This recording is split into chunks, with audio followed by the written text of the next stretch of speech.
प्रिय विद्यार्थियों, नमो नमः। मैं डॉक्टर श्यामा अग्रवाल, सह आचार्य संस्कृत, राजकीय डूंगर महाविद्यालय, बीकानेर, राजस्थान से महाराजा गंगा सिंह विश्वविद्यालय बीकानेर के संस्कृत साहित्य में स्नातकोत्तर पूर्वार्ध के द्वितीय प्रश्न पत्र ललित साहित्य तथा साहित्य शास्त्र के अंतर्गत साहित्य दर्पण पठनीय है। साहित्य दर्पण के द्वितीय परिच्छेद में व्यंजनावृत्ति का उल्लेख है। आज हम इस वीडियो में व्यंजनावृत्ति के बारे में जानकारी प्राप्त करेंगे। व्यंजनावृत्ति द्वितीय परिच्छेद की 12वीं कारिका का हम अध्ययन प्रारंभ कर रहे हैं। लिखते हैं कविराज विश्वनाथ, जो एक अद्भुत साहित्याचार्य है। अत्यंत सरल भाषा में वह व्यंजना को समझा रहे हैं प्रस्तुत कारिका के अंतर्गत। कहते हैं वो, वीरतास्व विधाद्यासु ययार्थो बोध्यते परः सावृत्तिर्व्यंजनानां शब्दस्य अर्था आदिकस्य च। अर्थ अभिधा आदिसु, अभिधा, लक्षणा और तात्पर्य, इन तीनों ही शब्द शक्तियों के वीरतासु, विरत हो जाने पर, अर्थात अपने अपने व्यापार से निवृत्त होने पर, यया, जिस शब्द शक्ति के द्वारा, परः, अन्यार्थ, दूसरा अर्थ, बोध्यते, बोधित होता है।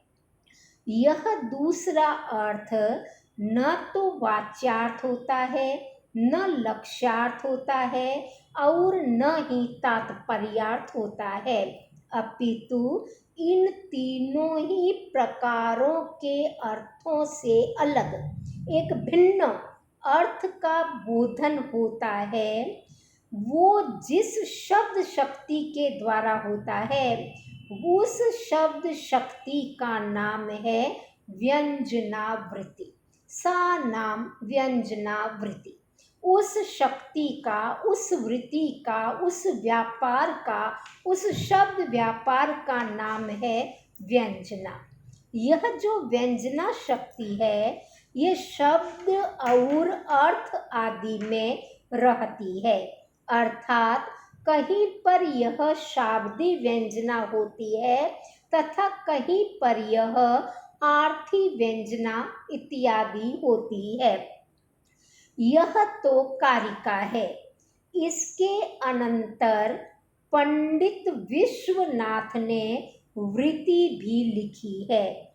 यहाँ हमें यह जानना चाहिए कि साहित्य शास्त्र के कुछ ग्रंथों में कारिकाकार और वृत्तिकार एक ही आचार्य है और कुछ ग्रंथों में यथा दश रूपक आदि में वृत्तिकार अलग है तथा कारिकाकार अलग आचार्य है। जैसे कि दश रूपक में कारिकाकार धनंजय को माना जाता है तथा वृत्तिकार धनिक को माना जाता है।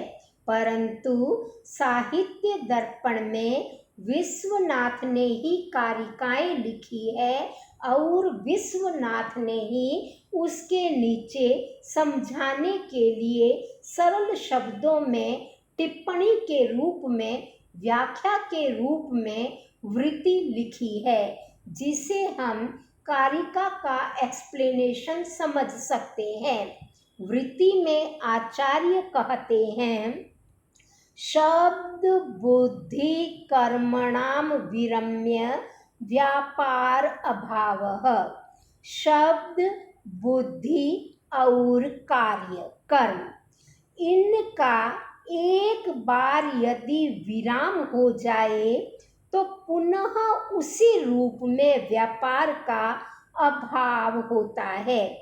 तात्पर्य यह है कि शब्द एक बार अर्थ देकर उस वाक्य में समाप्त हो जाता है। इसी प्रकार बुद्धि एक बार अर्थ देकर पुनः नहीं लौटती, एक बार विचार दे देती है। इसी प्रकार कार्य भी एक बार संपन्न हो जाने पर वही कार्य पुनः नहीं किया जा सकता है।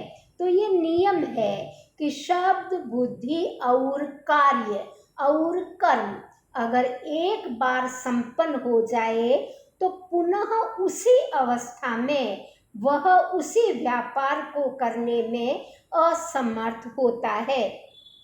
इति नयेन, इसी नियम के अनुसार अभिधा, लक्षणा, तात्पर्य, आख्यासु, आख्यासु का मतलब नामक, तीसरीषु वृत्तिषु, तीनों ही वृत्तियां, तीनों ही शब्द शक्तियां स्वम स्वम अर्थम, अपने अपने अर्थ का बोधयित्वा, ज्ञान करवाकर उपक्षीणासु, उपक्षीण हो जाती है, समाप्त हो जाती है। तदुपरांत यया, जिसके द्वारा अपर अर्थ बोध्यतो, एक दूसरा अर्थ जाना जाता है, दूसरा अर्थ ज्ञात किया जाता है, सा वह शब्दस्य अर्थस्य प्रकृति प्रत्यय आदेश्च, वो शब्द में रहने वाली, अर्थ में रहने वाली, प्रकृति में रहने वाली, प्रत्यय आदि में रहने वाली शक्ति व्यंजनन, ध्वनन, प्रत्यायन आदि व्यपदेश विषया, आदि विषयों से पुकारी जाने वाली व्यंजना नाम की शब्द शक्ति है।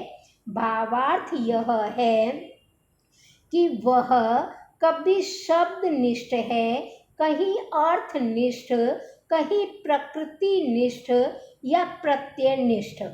आदि शब्द का भी अगर साहित्य ग्रंथों में प्रयोग किया गया है तो उसका अनिवार्य अर्थ भी होता है, कुछ और अर्थ भी होता है। यहाँ हम आदि पद से अर्थ लेंगे उपसर्ग इत्यादि निष्ठ वृत्ति। ऐसी जो वृत्ति है, शब्द शक्ति है, शब्द का व्यापार है, उसे व्यंजनन, ध्वनन, गमन, प्रत्यायन आदि नामों से पुकारा जाता है और व्यंजना नाम से वह प्रसिद्ध है। कुल मिलाकर हम सरल शब्दों में समझें तो यह अर्थ है कि एक शब्द शक्ति एक वाक्य में एक ही अर्थ को प्रदान करती है और वह अर्थ प्रदान करके उस वाक्य में वह विरत, निवृत्त या समाप्त हो जाती है। लेकिन श्रोता को संतुष्टि नहीं होती, उसे अन्यार्थ की प्रतीति होती है, उसे लगता है कि नहीं कवि और कुछ भी कहना चाहता है।